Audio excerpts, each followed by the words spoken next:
I'm doing a little update on my bare root fruit trees. Interesting winter again. Talking about it. It is mid February, like February 11th, or no, the 13th today. Just a quick update on the progress of the bare root fruit tree. So let's take a look. Okay, so to start off with, right now I have my Flavor King Pluot. This one has been kind of late to the party.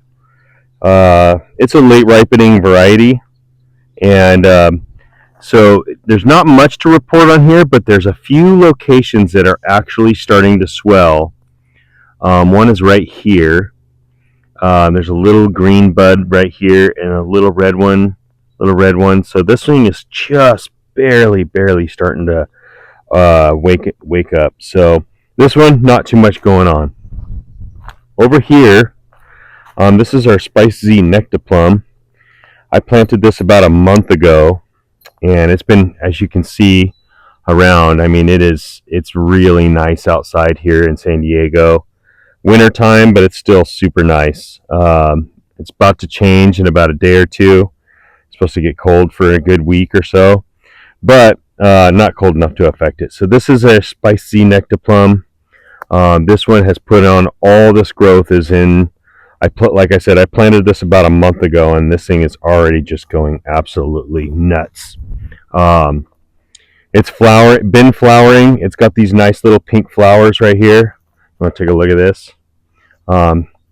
They're just about spent, and so yeah. So this one's been going really nicely. And then right here, this is going to be our staircase eventually. I have to build a staircase here. And so I wanted these nice pink flowers to be on both sides.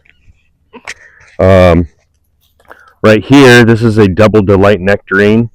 Again, planted it at the same time as the Spice Z Nectaplum.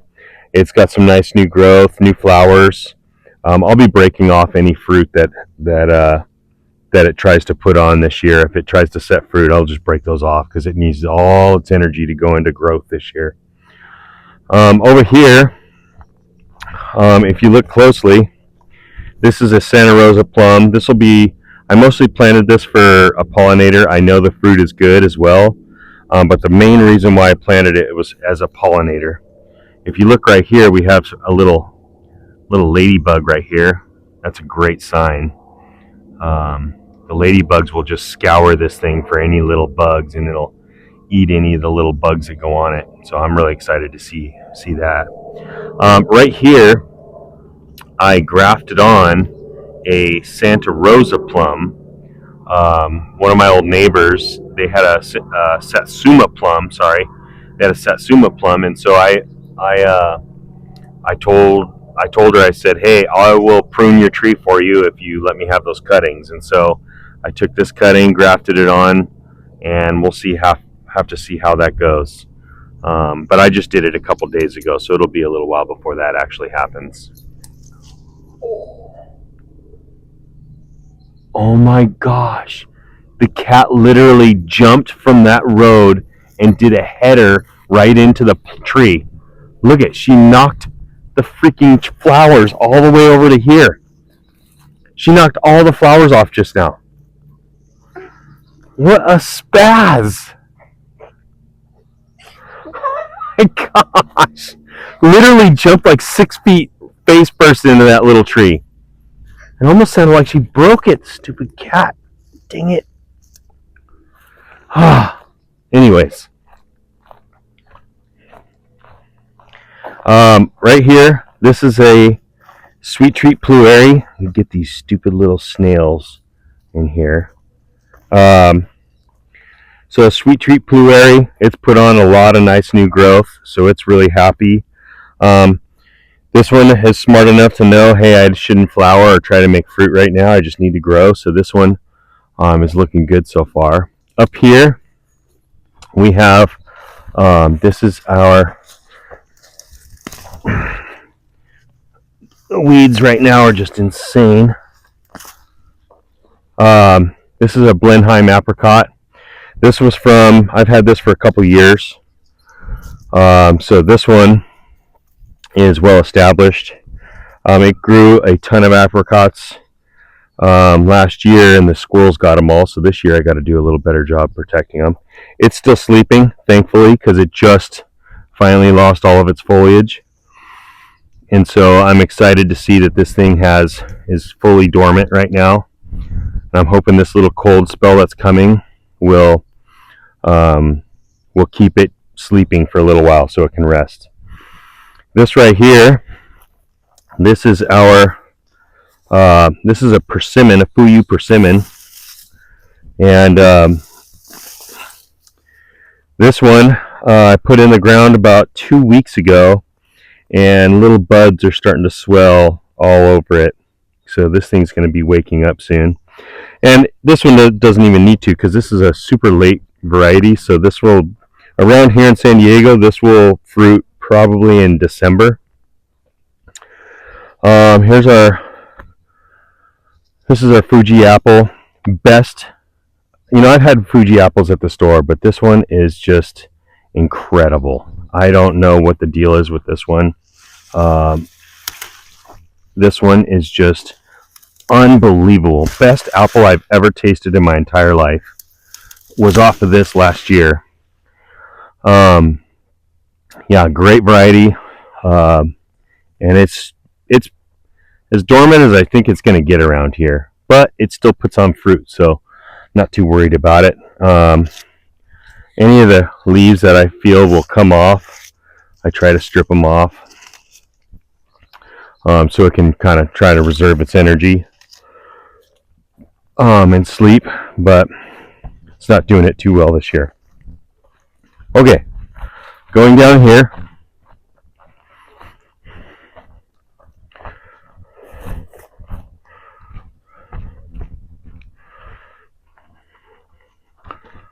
This is our Desert Gold peach. It's flowering right now. Hopefully it's so fertile, so it should set some peaches. All the other trees are too young to cross-pollinate, but it's got some flowers on there. Hopefully I can get a few peaches off of it. This year I really don't care too much about the fruit as much as I want it to really grow and put on a lot of growth. So this year I'm going to be babying this. All this back here, I have to cut this tree about halfway down. I'm going to cut all this stuff out here in the next couple weeks.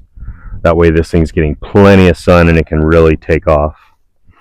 I need it to establish itself a little better. This is a August Pride peach, so I've definitely done my homework as far as how to get the little bit of fruit throughout the growing season. So August Pride, that's an early variety, like May, June. That other peach, the Desert Gold, this one is an August version, and then I have all the other fruits for the middle of the summer that I can eat. So I'll have a little break from peaches, and then I'll get peaches in the later summer. This is our Lee Jujube right here. Just planted it. It doesn't really have any, it hasn't woken up at all yet. I haven't seen anything that's really looking like it's swelling or anything quite yet. But I did also see this. And this is a gopher. There's a gopher down here at some point, and I don't know that I have one. Nope. But I'll stick that back down there. So a gopher came snooping around here. Hopefully he didn't get up underneath that cage. These cages go down about 2 feet. And so it should definitely I don't know, not definitely, but it should be low enough that gopher's not getting up underneath it and going to eat this thing out. Right now it's still solidly stuck to the ground. So I've had trees that just have fallen right over. Right here I just picked this guy up. Again, if you look right here, Another friend inside here. Can you see that? Little ladybug. So we have lots of ladybugs because of the weeds right now, which is great. I'll take them. But this is a Nabal avocado. This one ripens during the summertime. So that's kind of that's what's nice. A lot of our other avocados, they all ripen in the winter time. So this will be a nice one for summertime. This is probably a Big Jim loquat.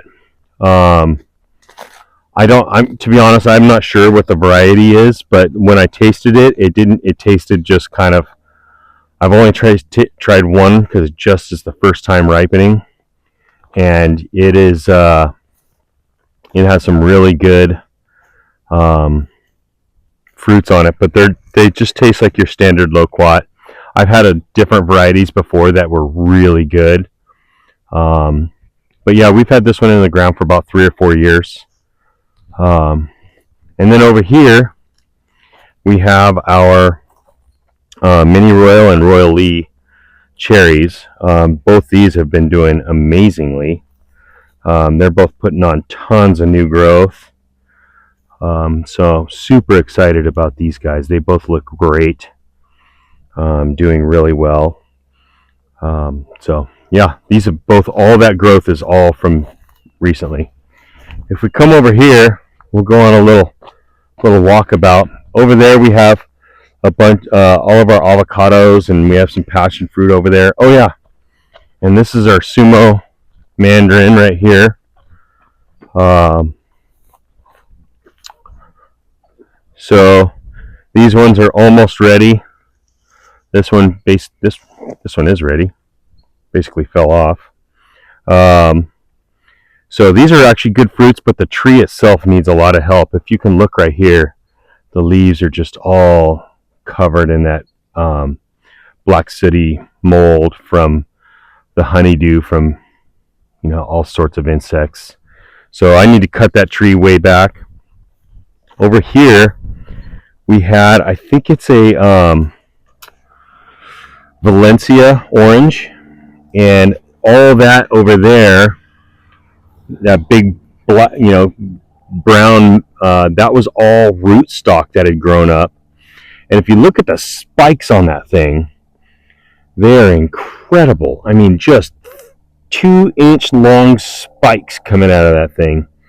And I was sitting there, and we had tried a couple of the fruits off of it, and I was like, this is the worst tasting citrus I've ever had in my entire life. And after looking at it closer, I went down, and one year there was a nice orange, kind of like this. There's a nice orange sitting at the bottom, and I tried it, and that orange was delicious. And I was like, well, what the heck is going on here? And I looked down, and that whole entire tree had come out of the rootstock because the people that lived here before us just didn't do any maintenance. And so I cut all that off, got rid of all that, and now if I look right here, you have a little baby fruit starting. There's another one right there. There's a little fruit. So we're going to get some nice Valencia oranges here soon. Super excited about that. So this thing is now so healthy because all the root energy is now getting put into this tree, and the tree is looking really good and healthy. So super excited about that. So we should have some Valencia oranges coming out of this thing soon. Okay. Going over here, walk around. Maybe you go ahead. So we're going to go over, and we're going to go check out some of our other tropical fruit trees. These are all of our standard fruit trees over here, your standard orchards type stuff. And then we're going to go into the more rare fruits over here. I'll have the dog lead the way.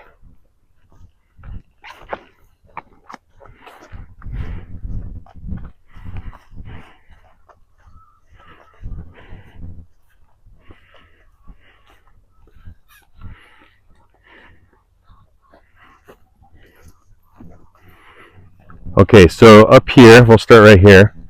This is just a baby pomegranate. It's got a little bit of growth on it. It's supposed to rain really good here soon, and these things don't need much care. I planted it last season, but it was like kind of late in the season, so it didn't really do much. But pretty soon this thing will take off. It's kind of just coming out of dormancy. Over here we have a XL fig. It's dormant right now, not much going on with it. I have another fig variety over here, but it as well is dormant.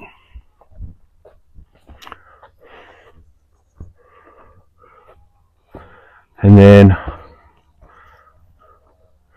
over here, so right here, this little bush right here, that is called a Pepino Dulce. I planted another one right here. They get these little fruits about like this big, little melon like this big, looks like a dinosaur egg. Really good little fruits, and but we'll see how it goes. I just planted that one yesterday. It's been in a pot through the winter in a little greenhouse, so I just brought it out because I feel like we're clear. Ice cream bean, Inga tree. I'm not sure the variety, but from what I hear, they all pretty much taste pretty close to the same. Some artichokes, and then I have just your standard like a Brazilian guava, or your guava from around here. This thing has had the worst whitefly infestation. I had to finally treat it because I was trying not to, but it just got so bad. But this should take care of it. Do the one shot. Hopefully I can get on from there and just rinse it off more often, but jet it off. We have some Chinese lanterns growing over there in pots that I need to put in the ground. Artichokes. And then right here we have a white guava. This thing, interestingly enough, it doesn't seem to have the whitefly issue that the other one does yet. Cool thing though is it's putting on its first fruit. We got this from Home Depot, and it was pretty cheap. I think this thing was like $60, and it was already like this tall. It had just gotten out of hand. It just grown way too tall, and so I was like, okay, well, I can just deal with this slowly and just start pruning it down little by little. And so I've just taken off little limbs one at a time, and I'm going to try and bring it down to a manageable size over time. So like it has some nice growth right here. I'll probably try and encourage that growth. Maybe some of this growth, I'll probably prune it right here at some point. Same thing over here. I'll probably prune this somewhere back over here. If I see some new growth come off over here, I'll probably even prune it all the way down. But I have to let some of this other stuff grow. I pruned a guava tree too far back at one point, and it killed it. So over here I have strawberries that are growing. They're starting to flower. These are Chandler on this side, and then over here are Albions. So just a couple varieties that are supposed to grow well around here. Here's that's a rose apple tree. Put that in the ground. You can see all the nice new growth. See like all this right here, all that nice new red growth. It's really pretty. Over here, this is a Suriname cherry, and all of this growth right here, this is all new since I put it in the ground. It's taking off. So that's nice. I did a video recently about this guy right here. This is a cherimoya. I'm not sure the variety, but it was at my old house, so I dug this thing up out of the ground and put it in, and it's been here for probably 3 weeks, and all the leaves are still on. So far, it hasn't killed it. It seems to be doing okay. I'll be really excited when I start to see some of these buds swell up and start to see it trying to put on new growth. It already looks like these buds are opening. If you look at this, so I painted all this, so these should all be brown. This like light color brown that's on here. But you can see that they've already kind of started to push and open up a little bit in the fact that they're not brown. Like these ones over here are still brown, but these ones have turned black because they're starting to open. And there's little spots all over this. These right here are still brown, but I think stuff's starting to possibly open up. So what this will do is very soon it'll lose all its leaves. It'll lose all these leaves right here, drop them all, and it typically happens in the spring. It'll drop all these leaves, and then all these will swell up, and it'll push out all new growth. But when I transplanted it with a root ball that was probably at least 18 inches in diameter. So it definitely should have enough root ball to keep it going. Okay, so then recently I planted a couple papayas down here. The one didn't do so well. It just broke over and fell off. And I think our cat or our dog actually knocked the top off. So that one's a no-go. But I have more. That is a Mysore banana. I just put that in the ground. Over here, this is a Manzano banana. And this one is now already, it didn't take long, but it's already pushing out new growth right here. That's brand new. This little guy right there. And anybody who's grown bananas know that they grow so stinking fast. But the only thing I have as an issue is they're going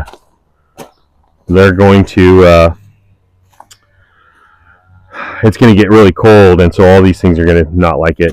I have a bunch of palm trees I've been growing for a while. I have another little loquat down here that I'll probably put in the ground at some point. A lot of these dragon fruits I have are no ID. They're just from, there were some existing ones here at the property.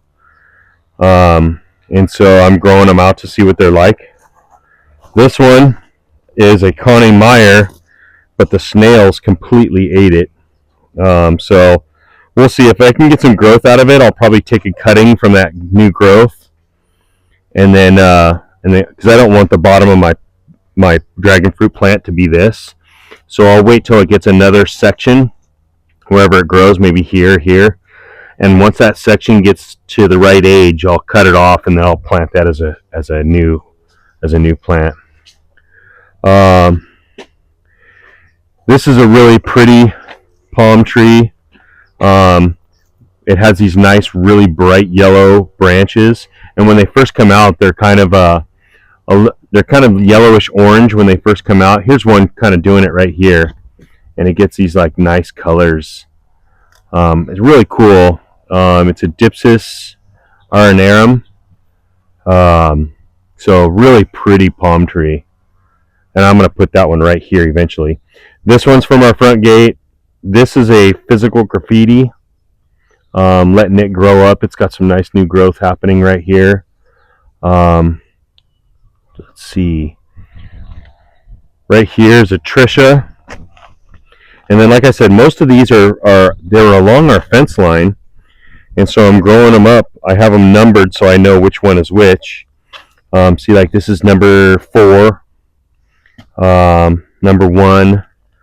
That's the front gate. I have like another one that says number 2. And then I have a planter that one was in, so I have them all labeled so I can know if any of them are any kind of good variety. I think this is another Connie Meyer right here. So that's a good variety. It's a white flesh, but from what I hear, the flavor is really good. Right here is a Sugar Dragon. But the Sugar Dragon, it had this bamboo stake on it, and it snapped. And so if you could see, you can kind of see it right here. But there's a little crack right here. So this thing had snapped and broke right at the stinking base, man. So bummed. So I just folded it back over on it, and I restaked it, tied it off, and hopefully that will just heal up and keep going. So we'll see. I have these really cool um, trellises that I made for these. And I'll show them to you in a little while. Here's another fig. I think this is just a brown turkey. Here's more of the pepino melon. Inside here, this is my little greenhouse. I have, these are some keep mangoes just from seeds that I got from the store. More pepino melons. I have some cherimoya. This is from a trip we took. We ate a cherimoya up in Monterey. And so I don't know the variety, but I just planted the seeds, and I have some. Here's another cherimoya. These are star fruits. Those star fruits right there, I ate. We ate the star fruit, and then I planted the seeds, so I don't know the variety of that one either. These are, bless you, these are Peruvian ground cherries. These are so delicious, man. I had no idea they were going to be so good. Here's some more, like the Mexican papaya, the really big papayas. The papaya that I planted down there, one of them is a Hawaiian. So it's a little different variety, and they taste really good. I have another Inga tree over there. That's a ice cream bean. Right here is New Zealand spinach, and then more Peruvian ground cherries. These, you want to wait till they're completely brown, 100% brown, before you plant them. Here's another little cherimoya. This is a different one that I got from one of the rare fruit, California rare fruit grower people that go to the meetings. I got this from them. This is a Vulgaris vittata bamboo. It's the variegated yellow and green stalks. They're super nice. Let's go to the front. I'll take a look at those trellises. You can go ahead. I'm gonna cut this part. One funny thing around here is I let my sunflowers go to seed out here, and with the birds and everything, I have sunflowers kind of growing everywhere. Those over there, I didn't plant any of those. Those are all volunteers. You can see I have some celery, some lettuce. The rabbits got my lettuce. I have a bunch of different plants over in there. Lettuce, celery, kale. Like I said, we were just gone, and those lettuce heads looked great when we left last weekend to go on a ski trip, and now they're all gone. If you look to your right, there's more sunflowers growing in the compost pile. It's so funny. They're just taking off everywhere, which I'm okay with it. I love them. We have some cabbage growing down there. That's all cabbage down there. So just doing a little standard gardening. Okay, you can pause it. Okay, so these are the dragon fruit trellises I made. These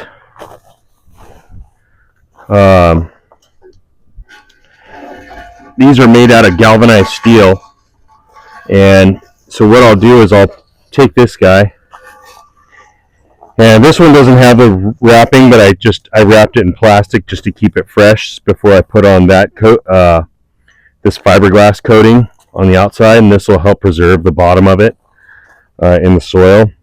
This is actually made for like underground pipes and stuff like that. It's specifically for going underground and preserving things underground. This is what I'll do is I'll dig this thing down. So only 4 feet of it's going to be above the soil. So from here on down will be below soil. And then I'm going to put a cage all the way around this. I'll put a sheet of mesh underneath it, and then I'll have a cage all the way around it. And so I'm going to have I think I have 6 of these that I'll be planting or putting down, and then I'll plant my dragon fruit on each side of it. And then the dragon fruit can just grow out. So, and it's pretty cool. This little, see if that stays on its own. This stuff right here, when you put it on, it's hard. It's hard as a rock. So it's basically like a fiberglass, almost like a surfboard.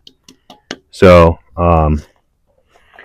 so yeah, once it cures and goes off, it's just sitting there, and it's nice solid piece. So yeah, we're looking at someday actually manufacturing these, but for now, these are just kind of early prototypes. So, and they're pretty nice. I know that they're going to work really well. And that's it.